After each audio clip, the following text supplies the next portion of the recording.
This is Hidden Killers with Tony Bruschi. Here now, Tony Bruschi. It's Christmas morning of 2022. For most people, that means family, food, maybe a quiet day in pajamas. For Bryan Kohberger, it meant logging onto his phone and pulling up profiles of more than 20 serial killers. Not just a casual click. Detailed dives into their methods, their histories, their ability to evade capture. As it was sneaking up on Bryan. And right there, near the top of the list, Danny Rolling, the Gainesville Ripper, who, like Kohberger, attacked college students, used a K-bar-style knife, and gained entry through sliding doors. We now know this wasn't the first time Rolling's name crossed his radar. Kohberger might have studied him under Catherine Ramsland, who chronicled Rolling's crimes, but the timing here, weeks after the Idaho murders, while law enforcement was zeroing in on his white Hyundai Elantra, it's hard to ignore. Was this morbid curiosity, self-comparison, or was it tactical? An after-action review to identify mistakes and fine-tune his methods if there was going to be a next time. And remember, by Christmas, he'd already been stopped twice in Indiana on the drive home to Pennsylvania with his dad. He knew the knife sheath had been left behind at the scene. He was moving trash in gloves, depositing in his neighbor's bin. He had to know the circle was tightening. So what does a man like Kohberger do with that pressure? According to former FBI Special Agent Robin Dreeke, he doesn't innovate. He copies. He studies others who've been in the crosshairs and looks for lessons he can steal. The Danny Rolling parallels are eerie, not just in method, but in what happens after. Rolling hid his weapon, claimed it was stashed away rather than destroyed. Some believe Kohberger may have done the same. And if true, that's not a coincidence, it's mimicry. In this segment, Robin and I will dig into that Christmas day and that search and that spree. It tells us about Kohberger's mindset. Was he looking for ways to cover his tracks, studying how long others stayed free before capture, trying to reassure himself he could still get away with it? Or simply feeding the same obsessive hollow need for identity that's driven him to copy others at every turn? Robin, when you see that Christmas Day data, the number of killers he researched, the methods he focused on, the timing of all of it, what's your read? Was this paranoia setting in, or was this Bryan Kohberger preparing for his next move? I don't think the date matters to him. Yeah. For one thing, Christmas, it's just another day. Yeah. No, so I don't think it's tied to anything. I think it's probably tied into when the house is quiet, no one's around because it's Christmas. Maybe everyone's sleeping late, but him. Yeah. So I think it's just a convenient time. I don't think it regards Christmas at all as an event in his life. Researching all these other people, though, that was interesting. I took a deeper dive on a few of them that he was looking at because I just think he's studying more. It's literally came down, all right, I got away with this one. I got to do a deeper dive. I think he's just constantly taking in data for trying to do something better. It's like, I'm thinking what I learned from Ramsland was good, but I think I can do better. Let me expand my network of individuals I'm researching to kind of look at nooks and crannies. What did I miss? What could I do better next time? Because remember, he's only a mass murderer, but not everyone, most of our conjecture is that it was going to happen again. Mm-hmm. And so he's researching.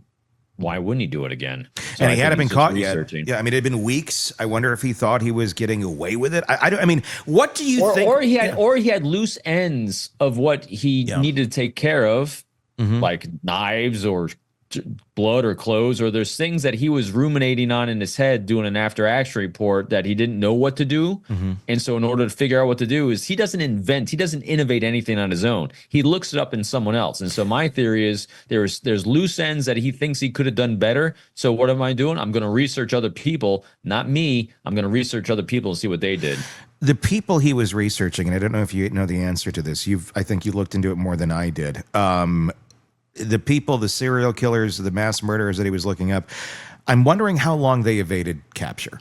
And I'm wondering if at that moment in time, he had a feeling the walls were closing in. Because by this moment, they're looking for the car. They're looking for his. He knows that they're onto his car. And if they're onto his car, that's kind of scary. Shit, I got that car. How do they know that? They know something about me. He knows the knife sheath was left behind. He's concerned about that. I'm wondering, and he's sitting there with gloves on, moving things and packing his trash and putting it in the neighbors. There's a level of paranoia going on here. I'm wondering if he was researching these other 20 killers to see the tactics that they used to evade police capture when they thought maybe things were closing in. I'm wondering if he was trying to learn another lesson from those. I'd have to look at the list of who he was looking up because I didn't do that. I just read the headline and a bit of the story. Yeah, so the big one he was mirroring, looking at a lot of was Danny Rawling. Okay. And he had a striking over.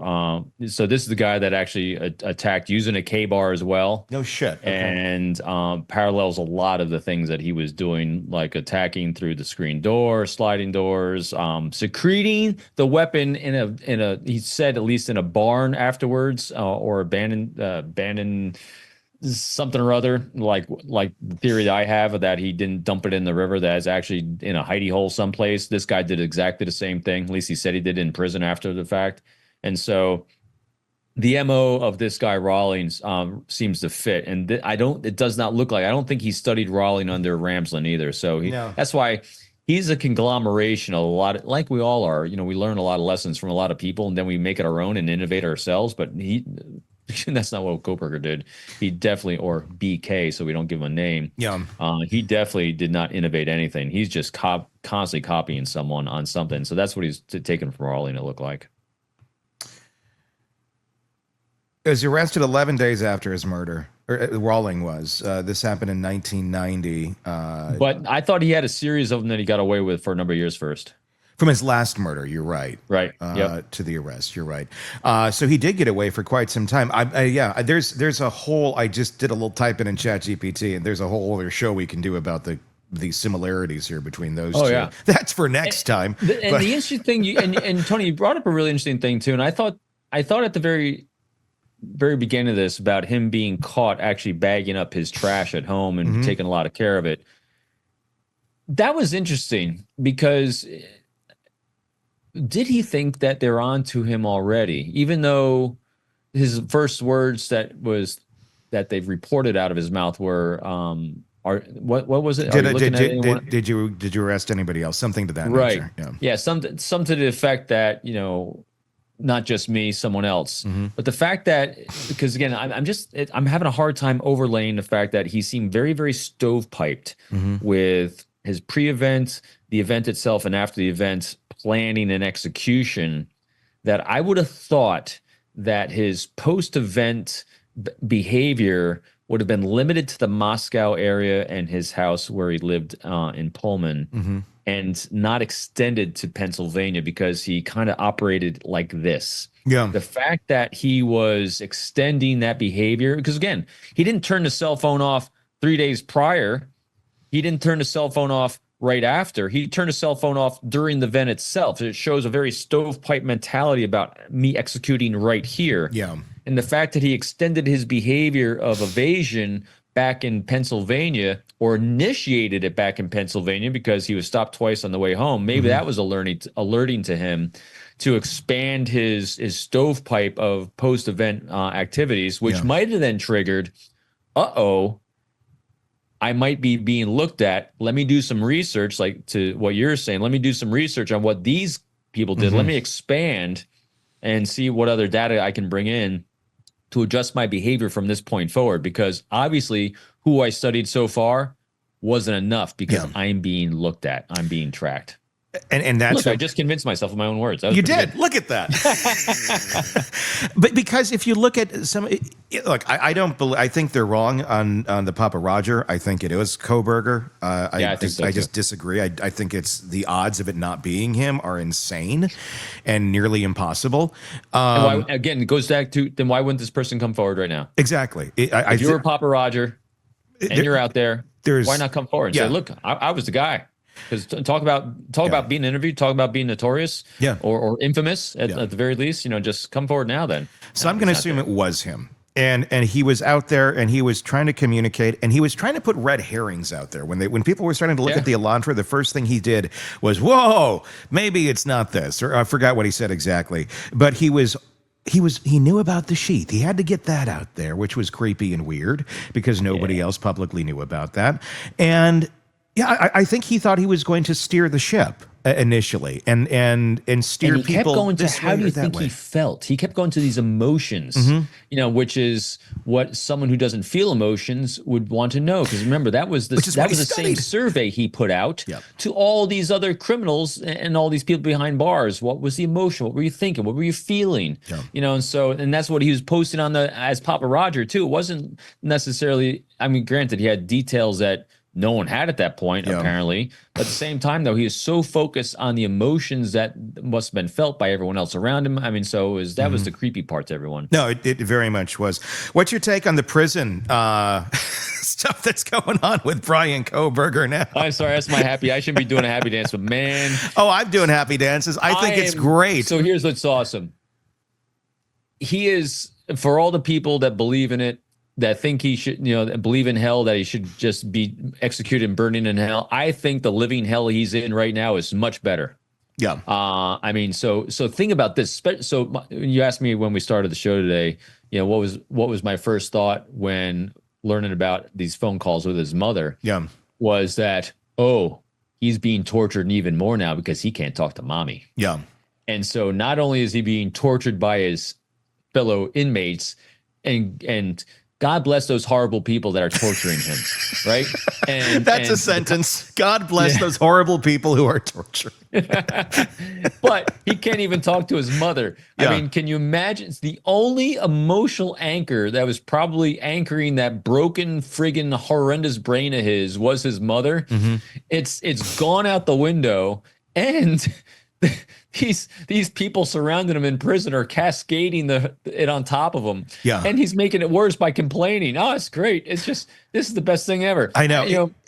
The conclaves have got to be like just pumping fists right now saying, pour it on, man, pour it on, man. Yeah. I mean, it's the staff, from what we understood, from what's been reported, they were kind of taken aback by this, that suddenly, like, this was coordinated efforts to torture him specifically. People come and go from these areas all the time, and they don't get this sort of attention like this. But when Kohberger came in, they knew who they were getting. I'm guessing many of them listened to these shows and had an idea that he's coming in. I'm guessing canteens are being filled, right? Can you imagine? I'm so seriously. I mean, I love kind of thinking about all these different individuals that are involved in this, not just from our optic, but so now let's place ourselves in that prison. That you are one of those people that are in isolation. A lot of those people, from what I understand, are on death row. When was the last time you think anyone in the entire world, one, knew their name, which we don't know, but cheered for them, celebrated their actions because of what they did? Yeah. And now they are, because of what they're doing to this person that's even worse than them. So in other words, they're having potentially in their own mind the ability to make amends and right their own wrongs by tormenting this guy because he's worse than us, according to everyone else in the world. It's kind of one of those things where it's like, well, at least you did something good in your life. Hey, there you go. Yeah, I mean, it's not redemption for whatever horrible crimes that got them there, but at least something good is happening out of this. I wouldn't cheer for torturing anyone for the most part, but Kohberger, I'm good with it. I think I don't know that there's any other way to get through to this man, and I don't know that you're ever going to get through to him. Is this something? Is he ever going to get out of solitary confinement? Is this, I mean, I don't think he won't survive. I mean, the thing is, I hope so. I do too, but I'm like, is this one of those where it's like, you just really can't, because you look at the track record of all these other high profile ones, they're dead in days in a lot of cases. Yeah, they can't. And at a certain point too, they got to make sure that they might have to put a suicide vest on him. Yeah. He's gonna, if his brain hasn't broken already from this, he is not only isolation, but it's not physical isolation, because he's in physical isolation, but not because he's surrounded so closely. Because they said he's not in isolation as punishment, which is more severe than what he's in. He's in isolation for safety, and so he is surrounded by other people, just separated by a wall and just they can hear through vents, obviously. But the the other thing that I thought of when learning about this connection to his mother, I said, oh, that's good. Because that means he does require a human connection to at least one person that has completely been severed. Yeah. Which is even more torturous for him. And he's so obsessed, like you were saying earlier, with how does this make one feel, with the thinking. Well, he couldn't really manage normal thinking in the free world. Now he's taking on something most of us never are going to be able to comprehend, being in that sort of isolation. In a cell, 23 hours a day, every day of your life. Now that's going to be a lesson right there in mental competency and staying sane. So he gets another little lesson there, I guess, in something. I don't think he's gonna. I have a hard time imagining him being able to adjust. And it's not because our brains, the neuroplasticity of our brains, we can adjust to a lot of things to start establishing new routines. Because again, it's routine that allows us to feel safe and start moving forward. But if the other inmates are not allowing him to fall into routine because of them keeping him awake, or even just inconsistent with a sleep pattern, doesn't even have to be 24/7. It just has to be so disruptive to a normal routine that it keeps him on edge all the time. Psychologically, everyone will break, especially him, because he's just got a big broken brain. Again, I don't know the impact on a pre-broken brain to break it even more, but it's something. It's a hard time not imagining him just turn into a vegetable. What if the opposite happens here? What if he comes out of this like a normal person? Like somehow solitary turned him normal. It's like he comes out, like hey, everybody, how's it going? It's like being kicked by a mule in the head one day, and then the next day it makes you better. No. Exactly. I don't think that's going to happen, but wouldn't that be insane? I don't think it's going to happen. I think so. Playing this tape forward, if at some point one day down the road someone has the ability to interview him for a study, for whatever they're going to do, for a book or something, I think they're going to bring him up. Did you ever watch The Green Mile? Yeah, probably long time ago. And remember when the first time they brought Billy in? It's been 20 years. Yeah, so they brought this one inmate in who was pretending to be all drugged up on dope, to keep him sedated. And they're bringing him on the Green Mile for the first time. Actually, he played one of the roles opposite of Billy, but in White Lotus we were talking about Goggins, beforehand. So he played opposite of Goggins in the latest series of White Lotus. Anyway, so this character comes in, is completely drooling. He looks all doped up, and he's just shuffling his feet. That's what I imagine Kohberger is going to look like the first time he's being interviewed by someone trying to do a study on him, because his brain is going to be so broken, there's just nothing but drool coming out of him. Can't learn much then. Nope. That's sort of. And there's I'm going so dark and horrible on this one. I apologize, but I'm just like, I don't celebrate anyone ever. I've never done this. I've never celebrated or thought positively about someone being in such discomfort except this guy. No, I really am not. While they were alive. After Dahmer, I was like, well, he had that coming.